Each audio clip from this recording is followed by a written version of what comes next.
All right, I'm here talking with Lee Miller. Can you tell me what your title is and who you work for? Yeah, I'm a postdoctoral researcher at National Institute of Standards and Technology in Boulder, just on Broadway up the street. We're talking about graphene, which is sort of one of your areas of expertise.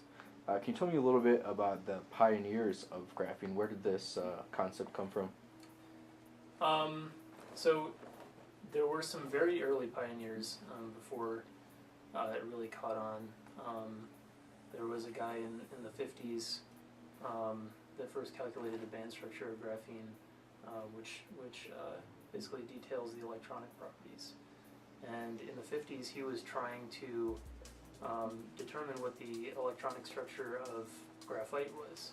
And so he thought, what's the simplest way to do it? Let's just pretend like we have one layer of graphite.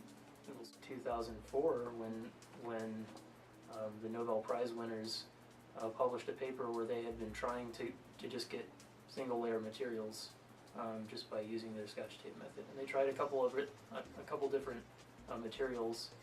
I think they tried like boron nitride and maybe mica, but they were just trying to flake off a single atomic layer, and they were doing electrical measurements and found out that what they call graphene was very interesting.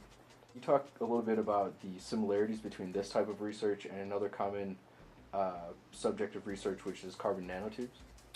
Yeah, graphene sort of followed naturally out of the carbon nanotube research. When graphene came along, it was sort of seen as, this great potential successor to nanotubes, like succeeding in the way that nanotubes had failed to meet their electronic applicabilities, because graphene is planar and it's more easily processed using conventional techniques.